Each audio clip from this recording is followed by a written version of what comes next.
இரவு ஜெபம். கர்த்தருக்கு ஸ்தோத்திரம்.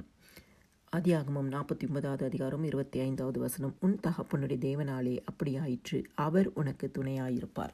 இந்த இரவு நேரத்தில் கர்த்தர் கொடுக்கும் வாக்குத்தத்த வசனம், அவர் உனக்கு துணையாயிருப்பார். இயேசு கிறிஸ்து நம் ஒவ்வொருவருக்கும் துணையாயிருப்பார். இந்த இரவு நேரத்தில் படுக்க போகிற நம்முடைய வாழ்க்கையில் இயேசு கிறிஸ்து நமக்கு துணையாயிருந்து நம்மளை நடத்துவார். யாத்ராகமம் 14வது அதிகாரம் 25வது வசனம் சொல்கிறது, தேவன் துணையாக இருந்ததினாலே எகிப்தியரால் இஸ்ரவேல் ஜனங்களை எதிர்த்து நிற்க முடியவில்லை. நமக்கு விரோதமாக யார் இருந்தாலும் ஒருவனும் எதிர்த்து நிற்க முடியாதபடிக்கு ஆண்டவராகிய இயேசு கிறிஸ்து நம் ஒவ்வொருவருக்கும் துணையாக இருப்பார். யோசுவா 10வது அதிகாரம் 6வது வசனம் சொல்கிறது, எமோரியர்கள் எதிர்த்து நின்றார்கள், ஆனால் தேவன் துணையாய் இருந்தது நிமித்தமாய் அவர்களால் ஒன்றுமே செய்ய முடியாமல் போயிற்று. 2 நாளாகமம் 14வது அதிகாரத்தில் எத்தோப்பியர்கள் அவர்கள் விரோதமாய் எழும்பினார்கள், ஆனால் அவர்கள் என்ன விரோதமாய் எழும்பினாலும் அவர்களால் ஜனங்களை முறியடிக்க முடியவில்லை. கர்த்தர் இஸ்ரவேல் ஜனங்களோட கூட இருந்தார்.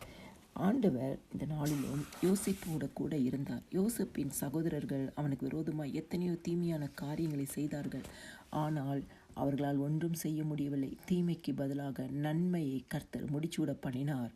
யோசேப்புக்கு விரோதமாய் போத்திபாரின் மனைவி குற்றம் சாட்டினாள், ஆனால் அந்த குற்றம் ஒன்றுமே செய்ய முடியவில்லை. ஆண்டவர் துணையாக இருந்ததுனால யோசேப்பை பார்வோனுக்கு அடுத்த இடத்துல கர்த்தர் வைத்தார். கிறிஸ்துவுக்குள் பிரியமானவர்களே, இந்த நாளிலும் ஆண்டவர் நமக்கு துணை செய்கிற ஒரு தேவன், நம்மளை உயர்த்துகிற தேவன், நம்மை கனப்படுத்துகிற தேவன், நம்மளை மேன்மைப்படுத்துகிற தேவன். இந்த ஆண்டவராகிய இயேசு கிறிஸ்து எனக்கு துணையாக இருக்கிறார் என்று சொல்லி ஜெபித்து படுக்கும் பொழுது சுகமான நித்திரையை கொடுத்து ஆண்டவர் அதிசயமான காரியங்களை செய்வார். எல்லா துதியும் கனமும் மகிமையும் ஸ்தோத்திரமும் என் ஆண்டவராகிய இயேசு கிறிஸ்து ஒருவருக்கே செலுத்துகிறேன். ஆமென்.